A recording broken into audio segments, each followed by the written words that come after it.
America Israel চাইছে ইরানের ক্ষমতার মূল খুঁটি আয়াতুল্লাহ খামেনিকে উপড়ে ফেলতে। তারা গুজব ছড়িয়েছে আয়াতুল্লাহ খামেনি বাংকারে লুকিয়ে আছেন, কিন্তু তেহরান বলছে ভিন্ন কথা। খামেনির গায়ে ফুলের টোকা লাগা মানেই পুরো মধ্যপ্রাচ্যে বারুদের স্তূপে আগুন জ্বালানো। সেই প্রতিরোধের আগুন ছড়িয়ে পড়বে জেরুজালেম থেকে ওয়াশিংটন পর্যন্ত। ইরানিদের কাছে খামেনি কোনো ব্যক্তি নন, তিনি এক আদর্শিক দুর্গের নাম। এক ভয়ঙ্কর আগ্নেয়গিরির উপর দাঁড়িয়ে আছে মধ্যপ্রাচ্য।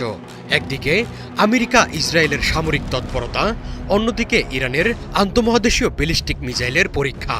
সব মিলিয়ে মধ্যপ্রাচ্য এখন বারুদের স্তূপ।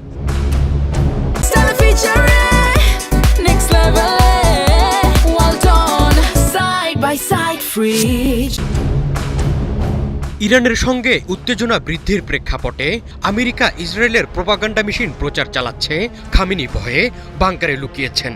তবে ভারতের মুম্বাইয়ে নিযুক্ত ইরানের কনসাল জেনারেল সাইদ রেজা মোসায়েব মোতলাক বলছেন ভিন্ন কথা।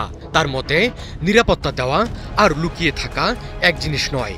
একজন রাষ্ট্রপ্রধান বা সর্বোচ্চ নেতার নিরাপত্তা নিশ্চিত করা যে কোনো দেশেরই স্বাভাবিক প্রক্রিয়া, কিন্তু সেই নিরাপত্তাকে ভয় হিসেবে চালিয়ে দেওয়াটা মূলত পশ্চিমা মনস্তাত্ত্বিক যুদ্ধের অংশ।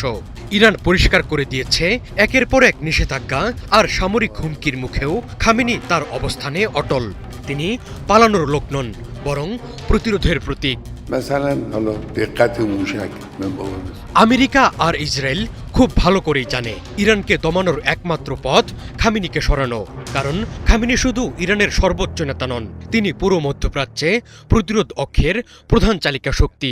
লেবানন, ইয়েমেন কিংবা ফিলিস্তিনের প্রতিরোধ যোদ্ধাদের অনুপ্রেরণার উৎস তিনি। খামেনিকে সরিয়ে দিতে পারলে মধ্যপ্রাচ্যে মার্কিন আধিপত্য ফিরিয়ে আনা এবং ইসরায়েলের নিরাপত্তা নিশ্চিত করা অনেক সহজ হয়ে যাবে।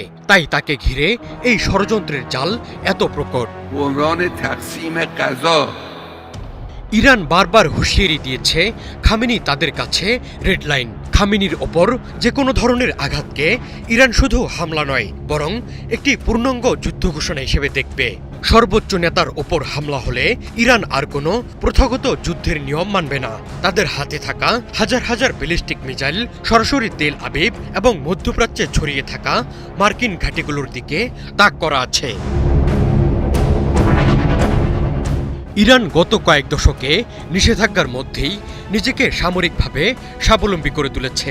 নিজস্ব প্রযুক্তিতে তারা এমন সব মিসাইল আর ড্রোন তৈরি করেছে যা পশ্চিমাদের কপালে ভাঁজ ফেলে দিয়েছে।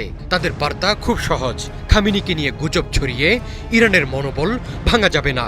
কারণ ইরানের সাধারণ মানুষ আর ইসলামিক বিপ্লবী গার্ড কর্পস IRGC খামেনিকে তাদের অস্তিত্বের অংশ মনে করে।